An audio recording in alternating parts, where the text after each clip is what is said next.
오늘 말씀을 읽어드리겠습니다. 시편 12장 6절입니다. 여호와의 말씀은 순결하며 흙 도가니에 7번 단련한 은 같도다. 또 요한복음 14장 21절입니다. 나의 계명을 가지고 지키는 자라야 나를 사랑하는 자니 나를 사랑하는 자는 내 아버지께 사랑을 받을 것이요 나도 그를 사랑하여 그에게 나를 나타내리라. 참된 기독교 277항입니다. 은이 가득 담긴 큰 주머니는 그 안에 영적 의미가 들어있는 말씀의 자연적 의미를 표상한다 하였다. 진리의 지식은 모든 사람이 획득할 수 있지만 두 청년이 지키는 것은 순수한 진리를 포함하고 있는 영적 의미는 훼손되지 않도록 조심스럽게 보호되어야만 한다는 것을 의미한다. 아멘.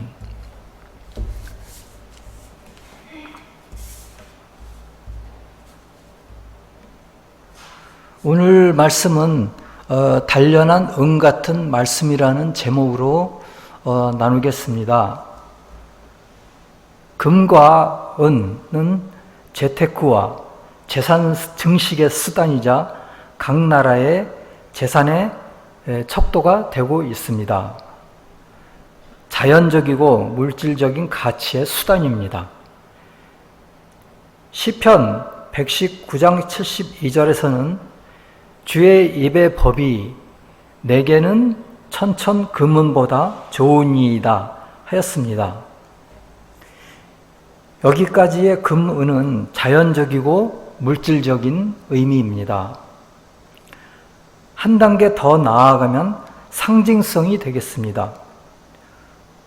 올림픽 시절이 돌아와서 금메달과 은메달에 사람들이 관심을 많이 가지는 시간이 되었습니다. 저는 금메달이 전부 금으로 만들어진 줄 알았습니다. 그러나 이번에 조사를 해보니 금메달은 물질적으로는 은이 92.5%, 금 1.34%, 6g, 구리 6.16%입니다. 금이 아주 소량, 도금 상태로 들어있지만 올림픽에서는 큰 명예의 상징입니다. 1912년까지는 그 금메달 그 자체가 순금으로 만들어졌었대요. 그런데 금메달 수상자들이 그 금을 다 팔아치워갖고 도저히 안 되겠다 해서 이렇게 바뀌었답니다. 그런데도 지금 그 은 시세로 해서는 그거를 팔면은 70만 원 정도라고 그러더라고요. 어쨌든 아주 큰 가치가 있습니다. 그런데 이거는 이제 상징성이 되겠죠. 금은 그냥 약간 도금만 되어 있지만은 금메달이다는 큰 명예의 상징성이 되겠습니다. 그러면은 물질적인 가치와 또 명예의 가치와 그 다음에 뭐가 있을까요? 그 다음에는 우리 세계적으로 표상적 의미입니다. 표상에 대해서 한번 알아보고자 합니다. 오래전에 이집트에서는 고대 교회에 속한 많은 표상이 남아 있었습니다. 한 예가 상형 문자입니다. 그러니까 상형 문자에는 여러 가지 그림이 있고 새도 있고 물고기도 있고 있는데 그 하나에 그 표상이 있습니다. 무엇을 의미하는지 표상이 있습니다. 그러나 그 당시 사람들이 이러한 상형 문자 및 다른 표상이 있었을 텐데 악한 용도로 활용을 한 사람들이 있었습니다. 그래서 마술의 실천에 활용을 하거나 또는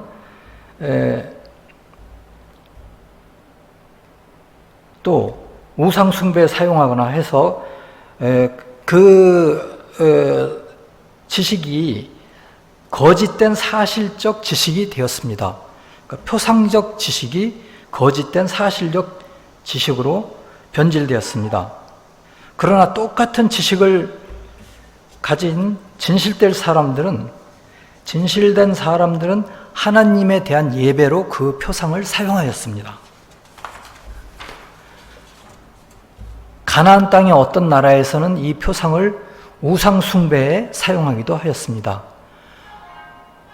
그러니까 아주 진실되게 사용하는 사람들이 있었는 반면에 또 악한 용도로 마술의 실천이나 우상 숭배에 사용했던 사람들이 있었습니다. 오늘은 특히 그래서 물질적인 척도에서 또 오늘날 상징성에서 또 역사적으로는 표상성으로 올라간다고 하겠습니다. 이 땅에서요.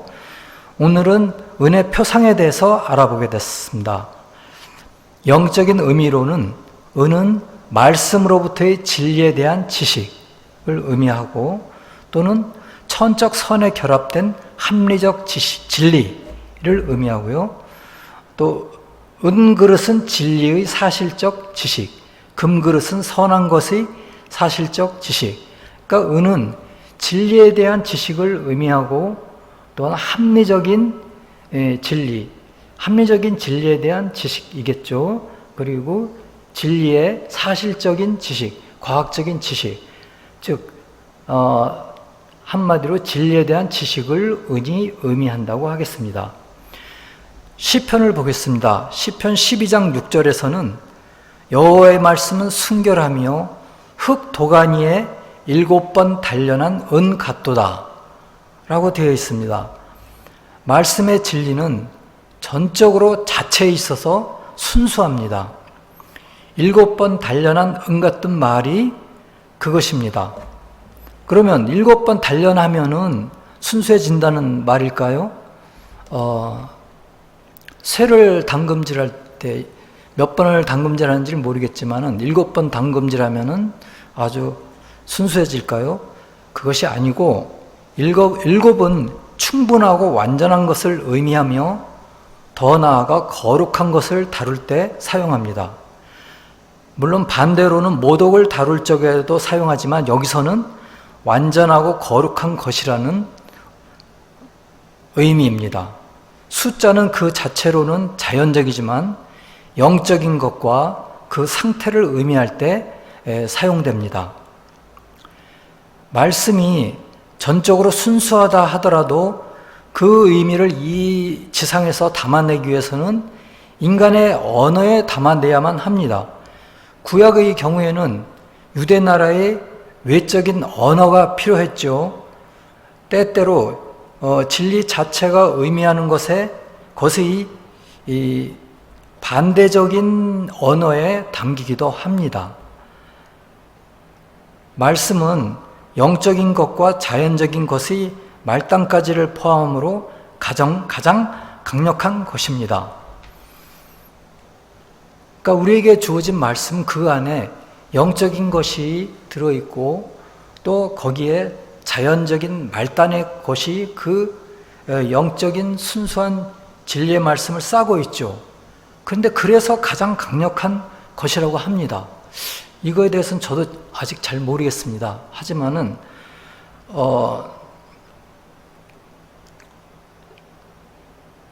성문서에서 말하기는 가장 강력한 것이라고 말하고 또 성경에서도 그렇게 이야기하고 있습니다. 그러나 우리에게 그 진리가 드러나기 위해서는 또는 우리가 그 진리에 접근하기 위해서는 외적인 형태의 찌꺼기가 순화되어야만 합니다. 주님의 순수한 말씀을 받기 위해서는 7번의 순수한 단련이 필요한 것입니다. 완전하고 또 거룩한 단련이 필요한 것입니다. 그것이 7번 단련한 은 같도다 라는 말의 의미입니다. 그렇다면 영계에서의 표상은 어떤 형태로 나타날까요? 오늘은 그 모습을 살펴보고자 합니다. 어느 날 스웨덴보르님의 했던 영계에서의 경험을 같이 나누고자 합니다. 그래서 영계에서의 은혜 표상은 어떤 의미로 나타나는지 그것을 되새겨 보고자 합니다. 어느 날 스웨덴보르님은 천국의 여러 곳을 다니며 천국의 표상을 보려고 하였습니다. 그런데 천사가 있는 어떤 집에서 은이 가득 담긴 큰 주머니를 보았는데 그 주머니가 활짝 열려져 있었습니다. 근데 그 안에는 은이 가득 담겨져 있죠. 아주 많은 양의 은이 가득 담겨져 있었어요. 그러면 누구나 그것을 이렇게 꺼내갈 수 있죠. 도난의 위험이 있죠. 그래서 그런지 두 청년이 앉아서 지키고 있었습니다. 은이 가득 담겨있는 주머니는 풍부한 진리의 지식을 표상했습니다. 아까도 얘기했듯이 은은 간단하게 얘기해서 진리에 대한 지식, 진리의 지식을 의미합니다. 그런데 청년 두 명이 지키고 있는 것은 무엇을 의미할까요? 그것은 순수한 진리가 있는 영적인 의미를 훼손하지 않도록 지키고 있는 것이라고 하였습니다. 근데 그 장소는 멀리서는 마국간의 구유처럼 보였습니다. 그 방에, 그 다음 방에는 가장 정숙한 처녀와 부인이 있었습니다. 그리고 그 방 근처에는 작은 아이 둘이 또 지키고 있었어요. 그런데 좀 있다가 나중에는 매춘부가 나타나고 말이 죽어서 누워 있었습니다. 이 모든 것들의 의미는 무엇일까요?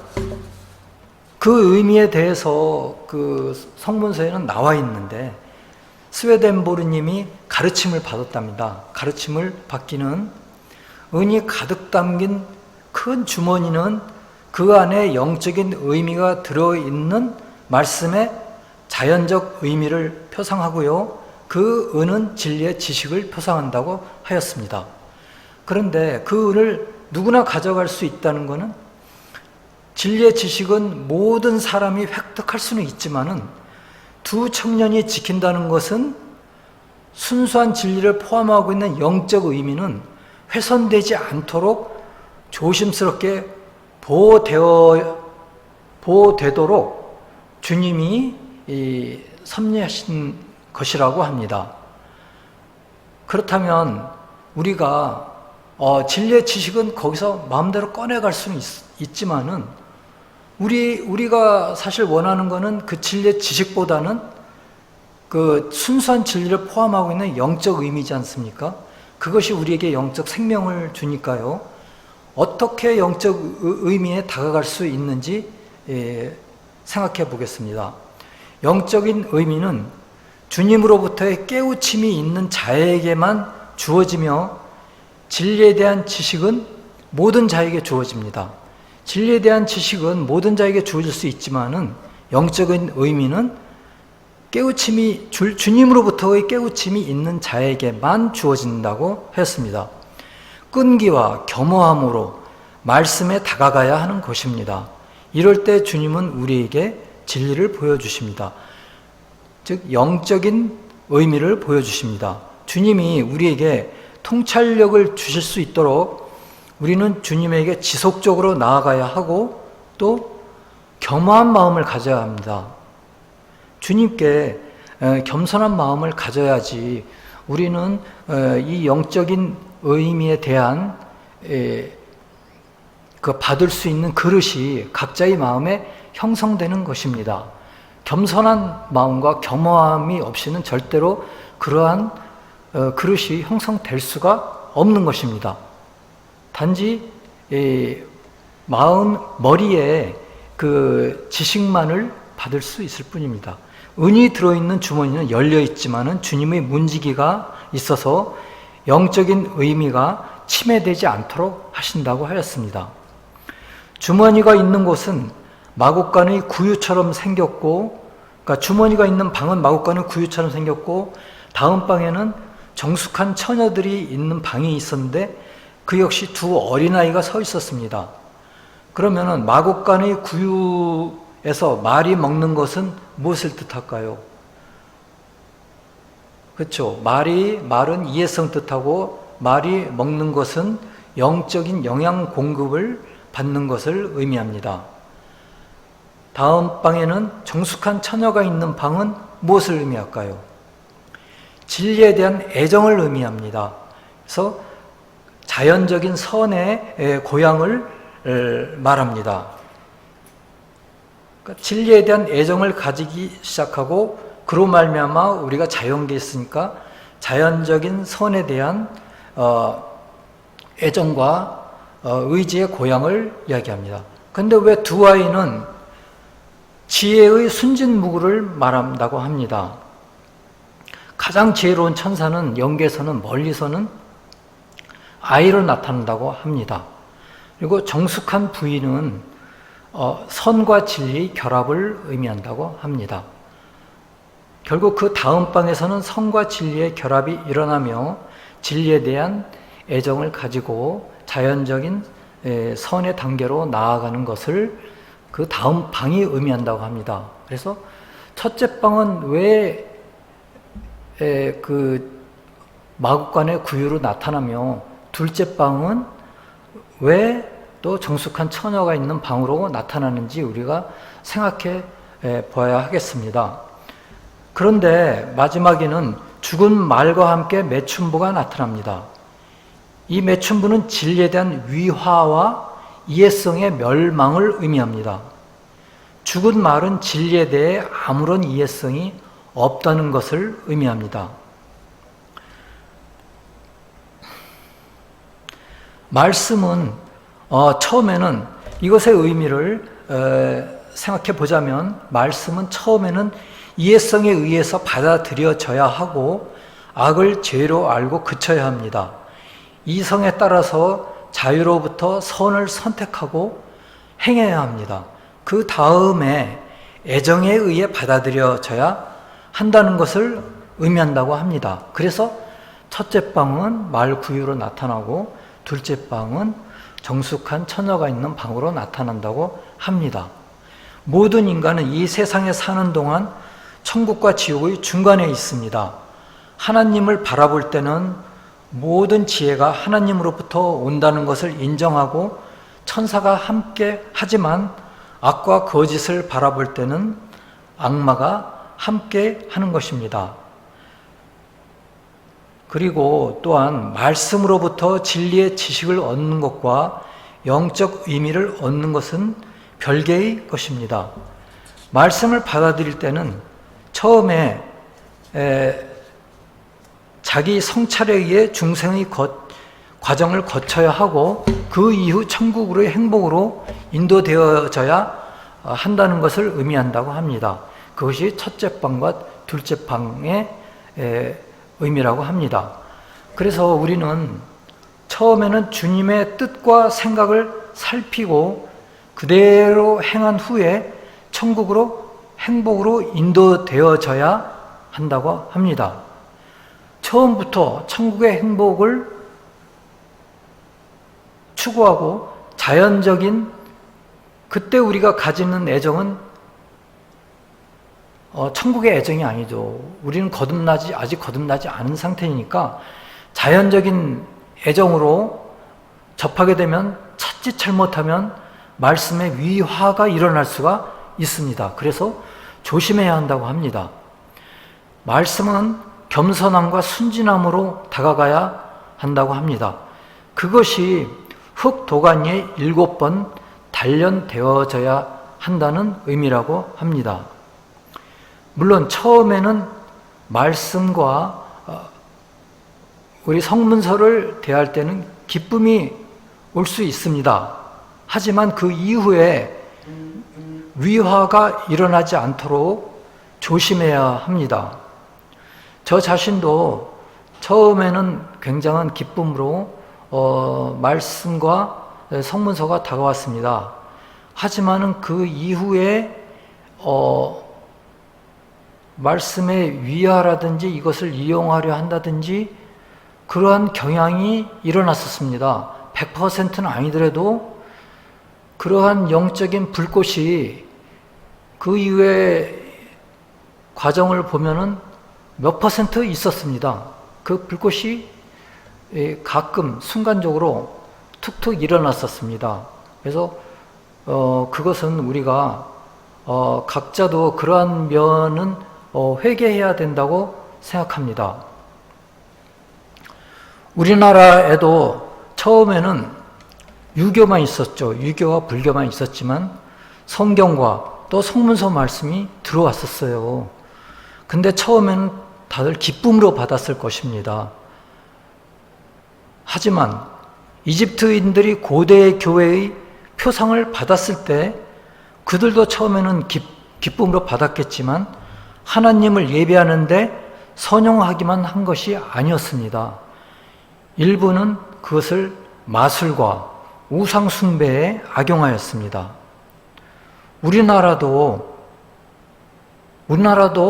어떤 선용을 하였는지 또 어떤 악용을 하였는지 국가적으로 또 교회적으로 개인적으로 되짚어 보아야 할 것 같습니다. 자연적인 애정으로만 우리가 접근하면 주님께서 진리의 지식만 가져가도록 지키신다고 하였습니다. 성경 말씀을 다시 한번 읽겠습니다. 여호와의 말씀은 순결하며 흙 도가니 위에 7번 단련한 은 같도다. 다른 번역으로는 주님의 말씀은 순결한 말씀, 도가니에서 단련한 은이요 7번 걸러낸 순은이다. 우리 자신에게 적용할 때는 주님의 말씀의 진리에, 순수한 진리에 도달하기 위해서는 충분하고 완전하고 거룩하게 우리 자신을 순화해야 하겠습니다. 그때 주님이 나타나실 것입니다. 주님은 요한복음 14장 21절에서 말씀하시기를 나의 계명을 가지고 지키는 자라야 나를 사랑하는 자니 나를 사랑하는 자는 내 아버지께 사랑을 받을 것이요 나도 그를 사랑하여 그에게 나를 나타내리라.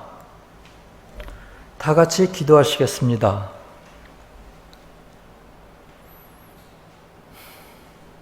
주여, 오늘 저희는 영계에서 보게 된 은이 가득 들어있는 주머니의 의미에 대해 상고해 보았습니다.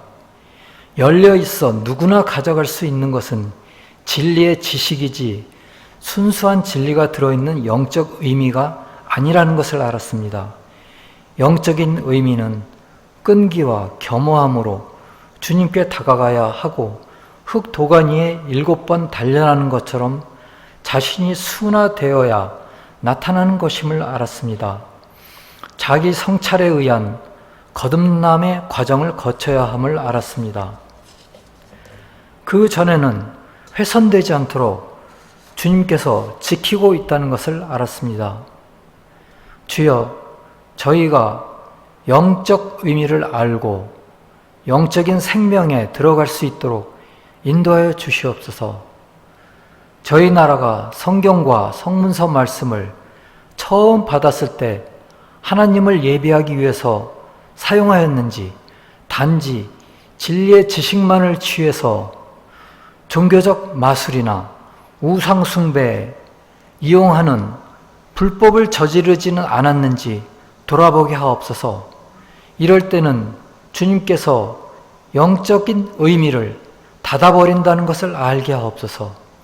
오로지 겸손한 마음으로 주님께 나아가며 진리의 지식을 하나님을 예배하고 자신을 단련하는 데 쓰면 영적 의미를 열어주신다는 것을 알게 하여 주시옵소서. 모든 말씀 주 예수 그리스도의 이름으로 기도드리며 나라와 권세와 영광이 우리 주 예수 그리스도에게만 있는 것을 믿사옵나이다. 아멘.